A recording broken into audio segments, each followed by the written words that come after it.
quality services. It's been your support that you've given us to get the equipment that we've needed to put that in place. So I thought that was very important that I bring that forward. Yes. As you can see here, the mission statement for the fire department, we the members of the Maplewood Fire Department pledge the highest quality of service to meet our customers' needs.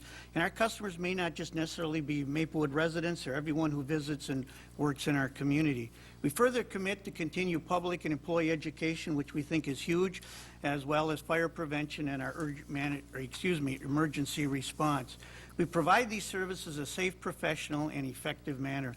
And we really take chunks of those out in each one of our areas and try to improve on them each year, looking at different ways that we can do this. And we're really excited now that Chief Schnell is going to help us out into next year. We really think we can formulate our needs going out into the future. Every service faces this, not only fire, but I know some cities' police do as well. And so we need to take this good look and step back to see where it is we're going to be as we move forward. The current makeup of the department is the fire chief, and I'm also the emergency management director.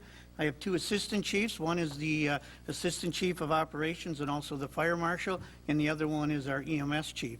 We have one administrative assistant that's part-time. We have two part-time battalion chiefs, 15 full-time firefighters between either paramedics and EMTs, and 36 part-time fires, which some of them are EMTs and some of those are paramedics. The department's objectives is to respond to 90% of the emergency response calls within 8 minutes.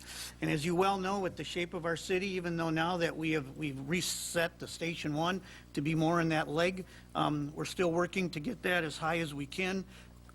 Presently, the fire side of it for fire-related calls, we're at about 78%, and on the EMS side, we're at about 80%.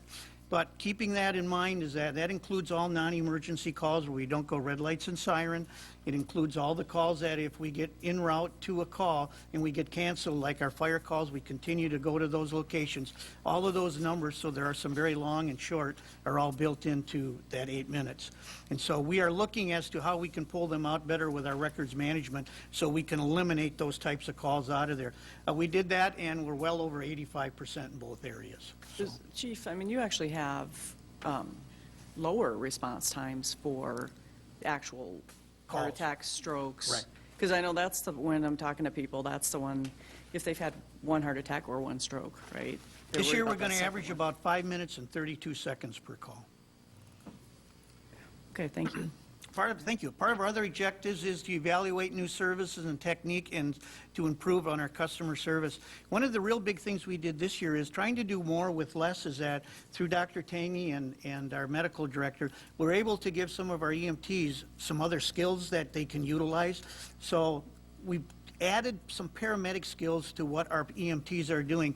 Everyone in the department is now IV trained, and so if you get on a call, we can immediately start the IVs and get things rolling. And so allows us to do a little bit more with less and not in any way compromise the service that we give to our customers. Update and refine the emergency preparedness plan. This is a fluid model. It changes all the time, as you well know, and since 9/11, our country has changed dramatically. The plans that we put together at one time used to be basically for tornadoes and floods, and today it's bombings, it's airplane crashes, you name it, and we're responsible to have some type of a plan in place.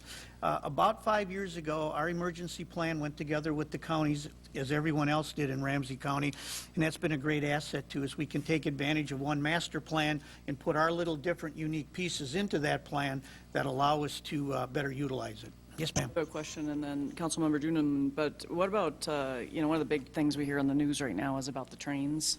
Or so have you incorporated a piece? I know ours doesn't go exactly into residential, but is there a piece of that in there now? There is, Mayor.